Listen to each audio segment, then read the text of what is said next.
Assalamualaikum warahmatullahi wabarakatuh. Perkenalkan, nama saya Khairunisa, NIM 2023 03101034.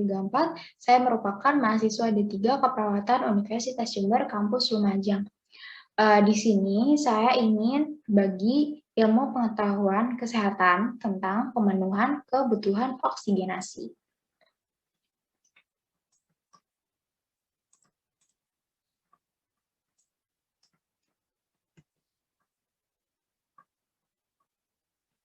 Nah, berbicara tentang oksigenasi, kita kan pasti kan bernafas setiap hari, setiap waktu ya. Nah, sehingga seberapa pentingkah oksigen itu? Oksigen itu karena kita bernafas setiap waktu, oksigen itu dinilai penting. Jadi, oksigen itu merupakan gas vital. Karena gas vital, jadi dia ini wajib ada dalam tubuh ya. Digunakan untuk bahan bakar utama metabolisme yang merupakan sebagai kelangsungan hidup sel dan jaringan. Nah, bagaimana jika oksigen ini tidak terpenuhi? Jika oksigen ini tidak terpenuhi atau kita yang kekurangan oksigen, maka akan menyebabkan sesak napas. Yang jika sesak napas ini tidak dimanajemen dengan baik, maka akan menyebabkan kematian.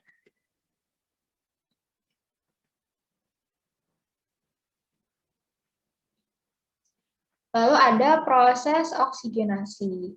Nah, bagaimana sih proses oksigenasi itu dalam tubuh?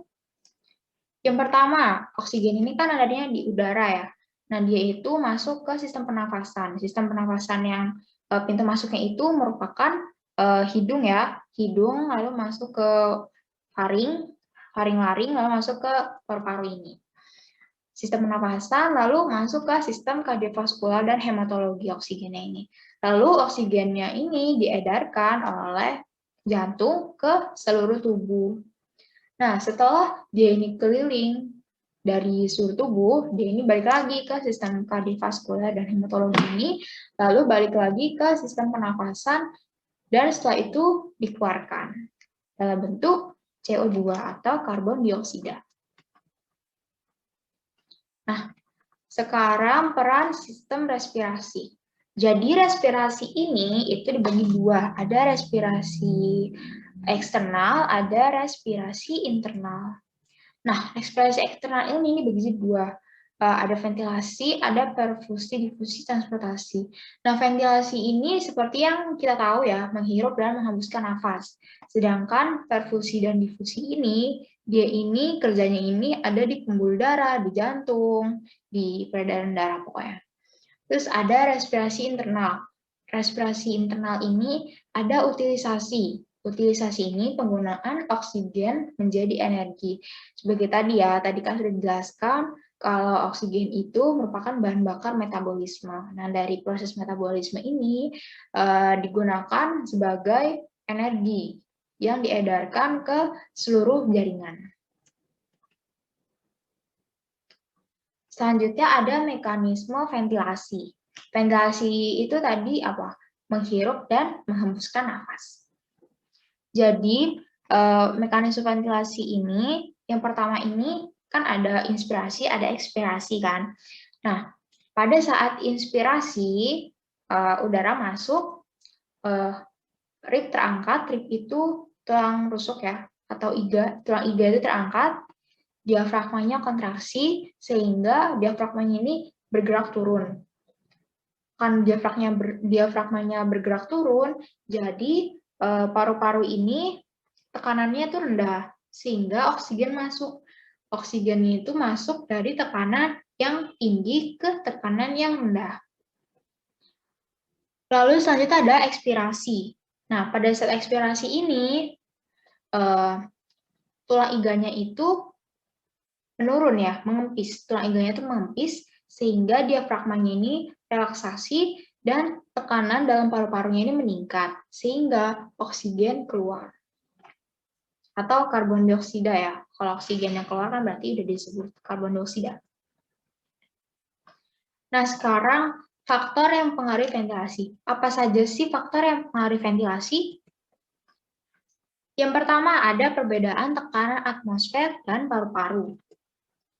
Yang kedua ada compliance atau kemampuan paru-paru untuk merenggang dan mengempis.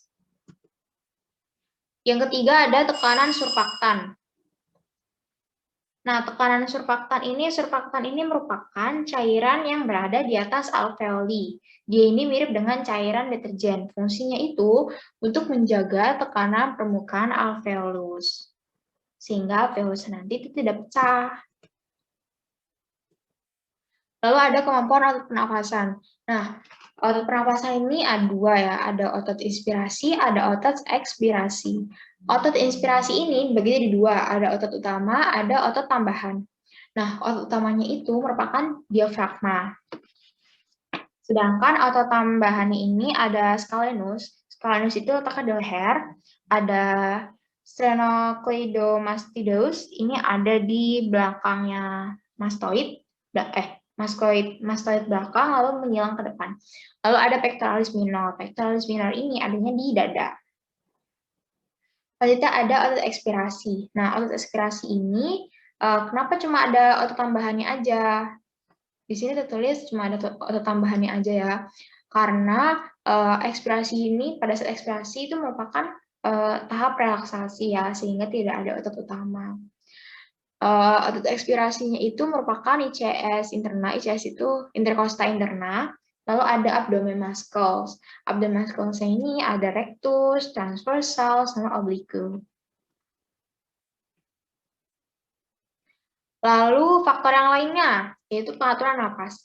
Nah, pengaturan napasnya ini menjadi tiga. Ada neutral regulation, chemical regulation, sama non-chemical regulation. Neutral regulation ini dibagi jadi dua, ada cortex cerebri sama pons dan medulla oblongata. Nah, cortex cerebri ini, dia ini bersifat volunter atau sadar. Pengaturan napas secara sadar. Sedangkan pons dan medulla oblongata ini bersifat involunter atau tidak sadar. Jadi dia itu napasnya tuh ngambil napasnya itu tidak sadar gitu. Maksudnya seperti apa sih? Contohnya itu kalau volunter itu misalnya menghirup bau-bau makanan seperti itu. Kalau yang involunter ini, contohnya itu pengambilan napas pada saat tidur. Lalu ada chemical regulation. Nah, chemical regulation ini menjadi dua, ada chemoreseptor pusat atau medula sama chemoreseptor perifer.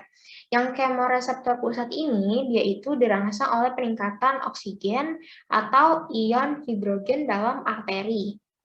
Kalau yang chemoreseptor perifer ini, dia itu prinsip kerjanya yaitu menangkap perubahan CO2 dan O2 atau perubahan asam basa pada cairan cerebrospinalis atau darah. Fungsinya ini untuk menjaga keseimbangan cairan ya. Lalu ada non-chemical regulation. Ini ada 4. Yang pertama ada baroreseptor, yang kedua ada peningkatan suhu tubuh, ada hormon epinefrin, yang keempat ada refleks Hering dan Breuer. Nah, baroreseptor ini merupakan tekanan darah ya. Jadi tekanan darah berbanding terbalik dengan ventilasi. Artinya, semakin tinggi tekanan darah, maka ventilasinya semakin rendah. Frekuensi penapasannya semakin rendah. Sedangkan semakin rendah tekanan darahnya, maka ventilasinya itu semakin tinggi. Seperti itu. Yang kedua ada peningkatan suhu tubuh. Nah, suhu tubuh ini berbanding lurus dengan ventilasi. Artinya, semakin tinggi suhu tubuh, maka ventilasinya juga akan semakin tinggi. Sedangkan semakin rendah suhu tubuh, ventilasinya itu juga akan semakin rendah. Seperti itu. Yang ketiga ada hormon epinefrin. Ini sama ya seperti peningkatan suhu tubuh. Hormon epinefrin berbanding lurus dengan ventilasi. Artinya semakin tinggi hormon, maka ventilasinya juga semakin tinggi dan sebaliknya. Yang keempat ada refleks Hering dan Breuer. Prinsip kerjanya itu pada saat inspirasi mencapai maksimum, maka otak akan memerintah untuk melakukan ekspirasi. Nah, ini faktor lainnya selain berapa faktor tadi? Ya itu. Faktor lainnya yang pertama ada kehamilan, yang kedua obesitas, yang ketiga ada kelainan muskuloskeletal. Kelainan muskuloskeletal itu apa sih contohnya? Contohnya itu misalkan trauma dada, lalu ada penyakit otot dan penyakit sistem pernapasan. Lalu ada pengaruh penyakit kronik juga. Yang keempat ada faktor perkembangan. Faktor perkembangan, misalkan anak kecil, pernapasan anak kecil, maksudnya bayi, remaja, dewasa muda, dewasa tua itu kan lain, seperti itu. Lalu yang keempat ada faktor perilaku. Faktor perilaku itu contohnya seperti nutrisi, gaya hidup, terus ada alkohol dan obat-obatan lain, terus ada semacam stres atau kecemasan. Yang selanjutnya ada tempat kerja dan suhu lingkungan. Lalu ada batuk dan sesak napas. Nah, batuk dan sesak napas ini bukan merupakan penyakit ya, teman-teman. Dia ini gejala klinis dari gangguan pada saluran pernafasan. Nah, penyakit yang menyebabkan gejala batuk dan sesak napas ini bisa disebabkan oleh infeksi, alergi, inflamasi, bahkan keganasan. Topik pertama yaitu batuk. Batuk ini gejala umum dalam penyakit sistem pernapasan ya. Fungsinya itu sebagai mekanisme pertahanan diri. Nah, penyebabnya, etiologi atau penyebabnya, yaitu yang pertama, ada stimulasi refleks batuk oleh benda asing yang masuk ke hidung. Lalu yang kedua, ada akumulasi sekret pada saluran napas bawah. Jenis batuknya ini ada 3 ya, teman-teman. Yang pertama ada akut, subakut, kronis. Yang akut itu batuknya itu kurang dari 3 minggu. Kalau subakut antara 3 sampai 8 minggu. Kalau kronis berarti dia itu lebih dari 8 minggu. Yang ketiga jenis penyakit. Jenis penyakit yang ada gejala batuknya itu. Yang pertama itu ada bronkitis kronik, asma, TBC atau tuberkulosis, dan pneumonia. Yang keempat, tata laksana batuk. Jadi, tata laksana batuk ini berupa pengobatan ya, berupa obat. Itu obatnya itu jenisnya itu ada antitusif dan ekspektoral. Nah, obat jenis antitusif ini, dia ini digunakan pada penderita yang tidak mengeluarkan dahak atau batuk kering. Kalau yang ekspektoral ini, dia ini digunakan untuk penderita yang mengeluarkan dahak. Lalu ada sesak napas. Sesak napas ini juga merupakan gejala dari penyakit sistem pernapasan ya, gejala. Umumnya itu disebut dyspnea. Nama lainnya itu kayak susah bernapas tidak nyaman, dan sebagainya. Nah, penyebab umum dari sesak napas itu adanya gangguan jantung dan paru-paru. Penyebab lainnya itu ada gangguan hematologi, contohnya itu anemia, gangguan abdomen, contohnya itu sumbatan di usus sehingga perutnya itu membesar. Karena perutnya membesar, dia ini akan mendesak organ-organ yang di atasnya, contohnya seperti paru-paru sehingga dia merasa sesak napas. Selanjutnya ada gangguan metabolik. Gangguan metabolik ini contohnya untuk pasien yang gagal ginjal. Lalu ada gangguan psikologis berupa stres berat misalnya. Lalu ada gangguan neurologis untuk pasien-pasien GBS.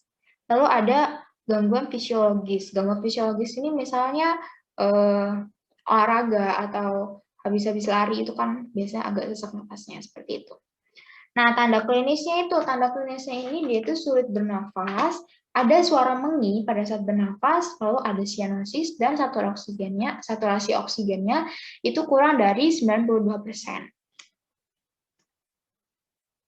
Nah, sebelum mengakhiri, saya ada satu quotes, yaitu tidak sepatutnya kita merasa aman tentang 2 hal, yaitu kesehatan dan kekayaan. Artinya apa? Kita dianjurkan untuk selalu menjaga kesehatan dan bekerja keras. Sekian dari pemaparan materi saya. Apabila kurang berkenan, mohon dimaafkan. Wassalamualaikum warahmatullahi wabarakatuh.